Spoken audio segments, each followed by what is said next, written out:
Welcome back to this week's Westfield Sports Show. We are your hosts, Callie and Adrian. We have a lot to talk about this week, including our Athlete of the Week, Addie Coy. Great job representing our school and athletics.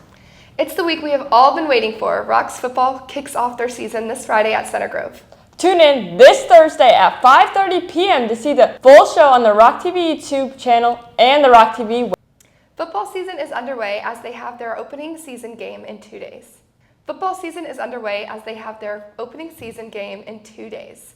What are you thinking about how they should be prepared for this game? I mean, it's a tough team. Opening day at Center Grove, so it's a bit of a drive, I talked to Coach Miracle. He's kind of ready for it, This is the game he's been preparing for all offseason. It's the first game to kind of make or break how you start your season. Absolutely. They came in really strong at Ben Davis for the scrimmage last week, both JV and varsity. I know the freshmen also had a scrimmage against Ben Davis. They all just looked super strong, and I'm super excited to see how they do at Center Grove. Yeah. Over the weekend, girls golf competed at the Western Invitational. The Rocks took home first place with Addie Coy shooting 68 to make it her 5th win of the season. Kelsey Haverluck is right behind her in second place with a score of 73. Boys tennis played a scrimmage match last Thursday versus Guerin, but they have a packed schedule this week. They start the week playing North Central on Tuesday. The next day they play Guerin, who they had a scrimmage with last Thursday. Thursday they continue by playing Franklin Central. All these matches are home matches. They get a rest Friday after a busy week, but they quickly get back into action. Saturday they travel to play in the St. Joseph Tourney. Girls volleyball traveled to Lawrence North on Saturday. They swept Lawrence North. Paige Rudolph led the team with 12 kills and Carson Comer had 8 blocks. Izzy Jackson finished with 32 assists. The Rocks travel on Monday to take on the Yorktown Tigers. Girls soccer started their season facing Guerin. They defeated the defending 2A champs 2-1. Kate Mallon scored both of these goals to get the Rocks that win. They are back in action on Wednesday playing at Fishers. Boys soccer plays Fishers this Thursday, and then on Saturday they play Pike soccer. The full schedule for every event is on the screen right now, or check out the Rocks Athletics on all social platforms. We're looking at the national landscape of sports in 2 minutes. Starting QBs are being named. Washington Commanders named Jaden Daniels as starting QB. It's Minshew's time in Vegas as he starts week 1. Moving on to MLB, the Phillies have the best record so far. The Orioles, Dodgers, Yankees, and Guardians and Brewers are right behind them with the close standings, and it will change periodically as we get closer to postseason. College football is almost here. Georgia, Ohio State, Oregon, Texas, and Alabama are the top 5. Michigan is not on that list, but they won the championship last year. Jim Harbaugh left for the Chargers, and so that's why the rankings could have changed. Speaking of Michigan, J.J. McCarthy is missing his rookie year after a torn meniscus. Angel Reese became the fastest player in WNBA history to record 20 double-doubles in a single season. New York Liberty is the first team in the WNBA to clinch the playoffs. Caitlin Clark, the rookie sensation here in Indiana, also recorded her 225th assist, which saw her pass the record for the most assists by a rookie in the WNBA season, which was set in 1998. Westfield versus Center Grove, this Friday at Center Grove. We talked a little about this earlier in the episode, but we are deep diving into this game. Center Grove is coming ranked 2, just behind Ben Davis. Westfield is ranked 7th. Both teams last year lost in semi-state. They want to get back to state this year. Speaking of state, both teams have not faced each other since the championship game in 2022. It's an opening game and a sneak peek of how the season will look. The Rocks lost some seniors, but the players have stepped up and filled those shoes. If you haven't made it out to a scrimmage, this is your chance to see the Rocks for the first time since last season. Stay tuned because we have an exciting interview with Coach Miracle coming up.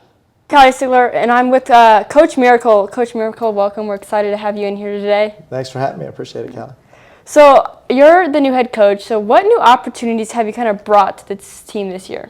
Yeah, I think a good question. I think it's kind of a mix. You want to keep the tradition. I've been here, just thankfully, this is going on year 14. So getting to coach alongside Coach Gilbert for a number of years, I think you take the the best of everything that hopefully we've accomplished in the last 13 years, and going into 14, you try to put your own stamp on things. Hopefully even some things just kind of recharging. We kind of used our theme Family 2.0 this year of how do we make things just a little bit better, right, and incorporate. We've done things from, Coaches of the Week, making sure there's a good plan for that, bringing back, some guys wanted to sign the rock, so, having our seniors kind of lead the charge on that. And I probably added a few more staff members, some support staff, where I'm just trying to incorporate ways to build into our kids outside of just the game of football, whether it be Ms. Sutretta with our academic and wellness, whether it's Mrs. Dee down there where she's helping the managers and running that, and then there's just a number of people, from service with Mrs. Sasinski. So hopefully we've tried to, I guess, continue the trends that we've been successful with, but taking it to the next level as well. So you're kind of taking Gilbert's era plus your era together. Yeah, I think so. I think it's unique because he's been such a great mentor to me, and there's just so many things that I won't be able to emulate from him. He's unique in a lot of different ways, but there'll also be things that I bring my own qualities into and have to be my own person. And I guess the saving grace here is our whole staff has stayed. We've had some really good pieces here, so those guys are really doing a lot of the legwork and keeping things moving. Yeah. So it's your first game as head coach. What are your kind of emotions going into that game at Center Grove? Yeah, I think most of the time I'm pretty steady. I think what the guys would say, but kind of calculated when I want to get a little more extreme in the emotions. But certainly excitement. I think it's just excitement to see all the work that these guys have put in. I've been so proud of them along the off season, going back to the spring ball and the summer, and the group of seniors. They've just really put in the time and effort. So I think I'm excited for them to show what they're capable of, and hoping that we've put them in good position as a staff to be successful. Yeah, I know. I've talked to players, and they always talk so highly of you. So I think you're a great addition as a head coach. That really helps with players to have a good head coach like you. And I think with your calmness, that really just helps as a coach. Well, I appreciate that. That means a lot, and hopefully, we carry ourselves the right way. Certainly, I'm not going to be perfect. Our staff and players, we're going to have moments, but we do hope to represent the community and the school the best of our ability. Yeah. And then, speaking of the first game, you play Center Grove. How do you think you're kind of preparing to play them? Because you've played them twice in state and kind of getting the revenge this year. Sure. I think you learn things from those experiences. We grew the second time around when we played them. But I do think it is a new year. So you take maybe what you've known from that opponent, but it's also this version of a team. And that's exciting, too, as a coach. Every year is a little bit different. The way that this senior class maybe leads might be different from last year's. And they're doing a phenomenal job. And I think it still comes back to things we value as a staff. I mean, it's been like that for, since we've been here, where we got to make sure we win the takeaway battle, explosive play battle, win in the red zone, and win on first down. So our goals are pretty clear, and then as long as our guys execute at a fundamental level, we'll be in good shape. That's very true. And then you've been a defensive coordinator here. So how was the transition to head coach? Yeah, I think you see things from a different vantage point probably. Coach Gilbert was so generous in just allowing me to have some input, and he would talk through some different elements with me, and I've known a lot of these guys on staff for a long time now as well. Hopefully, back to kind of my playing days when I actually played on offense, that helps me see some of that game a little bit differently, and then the defense experience, because I didn't necessarily start out in the world of defense, but Coach, when I was a young coach way back when, he said you're going to need to learn defense to be able to do this thing at some point. And then with special teams, I've been lucky to teach alongside Coach Hampton and work hand in hand with him and Coach Shue.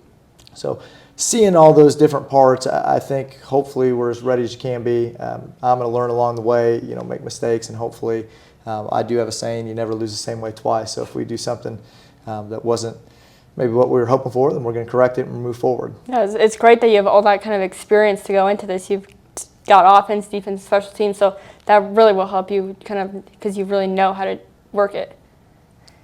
And then you teach sports psych. How have you been incorporating that into your coaching this year? Yeah, I think hopefully it's kind of a heartbeat of our team where a lot of our coaches do that kind of naturally, and we certainly try to make it a priority of ours. Coach Carnes, he still comes back and works with our team on a regular basis, and I'll talk with him behind the scenes, what do we need to really improve on, and that's kind of the fun part too, is our whole mission is great experience, full potential, and part of that is getting them prepared from a mental aspect to reach their full potential as players, but also in sports psych, the skills that you learn even in that realm, they're going to transfer over when they become husbands, dads, moms, everything in our program down the road. Yeah, the mental game is just as important kind of as the physical game. And then your big ultimate goal is to win the state championship. Like, how do you keep that motivation fresh throughout the season? Yeah, I think, if we're honest, most teams, at least if they're, worth something, they have that goal of winning a state title, right? And that's a big picture, and that's awesome, but I think you win that in the daily habits. And it still starts out with building family. I know every time we've made a deep run in the playoffs, we've been lucky over the last couple years. It's more about you want to keep the people together and you want to impact them as long as you can. So if we're building that family the right way and we're fighting for each other and fundamentally we take care of business, then chips will fall where they may. But we feel pretty good about it going into it.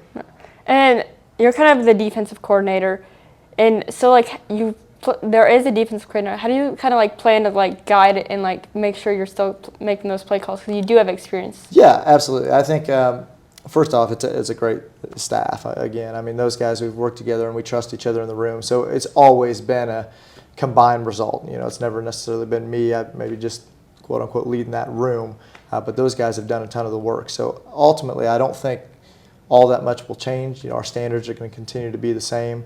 But I remember, probably 10 years ago when I was first starting to call the defense, Jake would kind of work with me in unison and we would work together. So I think there'll be some of that flow, but Coach Sinski's done a great job and you have a number of guys that have had coordinator experience on that side of the ball too. Yeah, that really does help kind of make your coaching staff one piece.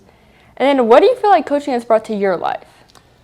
I think probably a different perspective now when you look at our kids. We have 3 young kids, and that family atmosphere and just our kids being around the players and the coaches and the camaraderie there, I mean, it's so special. I mean, our players, second to none. Anytime our kids show up, they're the first ones to greet them, to play with them, and we hope that it is a family deal where we can learn traits and skills. I remember just coaches impacted my life when I was younger, and we're hoping to have that same family atmosphere here.